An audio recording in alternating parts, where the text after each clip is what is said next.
3 декабря в Михаило-Архангельском храме службу провел епископ Нижнетагильский и Серовский Иннокентий.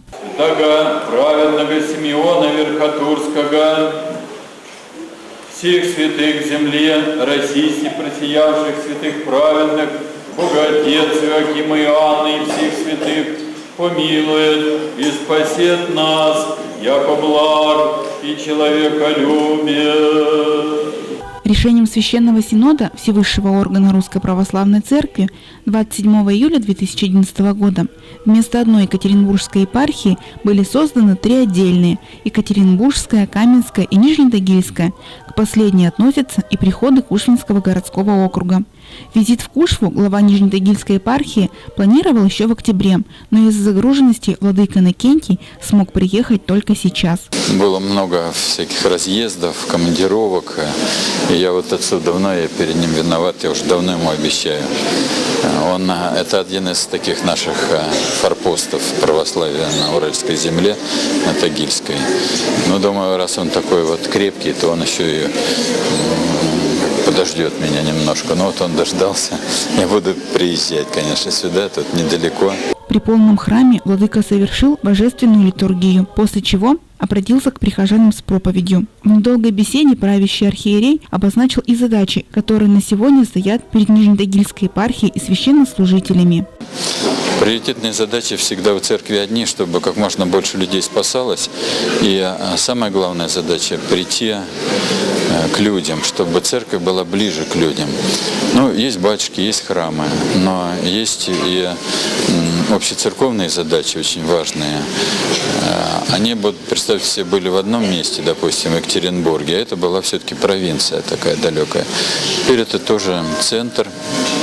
Здесь мы ставим задачи социально-церковные, и благотворительности церковной, и миссионерства, и образовательные очень большие программы.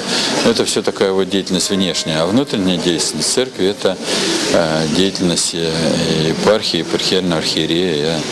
Мы должны отвечать на вопросы нашей жизни, должны быть ближе к людям, чаще с ними быть, чаще проповедовать с кафедры, так же, как вот у вас проповедует ваш священник. И слово архиерея – это тоже свое слово. Встречаться с местной властью. Решать, конечно, задачи строительные, очень важные. Надо здесь строить храм, может быть, не один даже. И привлекать к этому какие-то средства. Это очень непростая работа. Но всех задач церкви не перечислить. Самое главное – быть в гуще людей и активизировать нашу энергию христианскую. До перевода в Свердловскую область глава Нижнетагильской епархии был секретарем епархиального управления в Суздале. По первому образованию владыка Иннокентий – архитектор. Практику прошлых лет он не собирается прекращать. По первому образованию вы архитектор, да. Художник. Скажите, это сейчас остается вашей работой? Абсолютно остается. Я этим экономлю средства на проектирование. Сам проектирую иногда. Ну, а что? Это не так сложно, но это, конечно, это нужен коллектив. Может, со временем сделаем небольшое свое архитектурное бюро, но пока есть кому помогать. И я думаю, что просто это очень достаточно большой процент стоимости храма, проектирования. Вот этот храм, кстати, замечательный. Он такой очень ясный, простой по архитектуре. И в то же время и компактный, и вместительный. В нем нет ничего лишнего. Он, так сказать, идеально спроектирован с точки зрения технологии церковной, типологии. В завершении встречи владыка пообещал приезжать в Кушву чаще для проведения богослужений.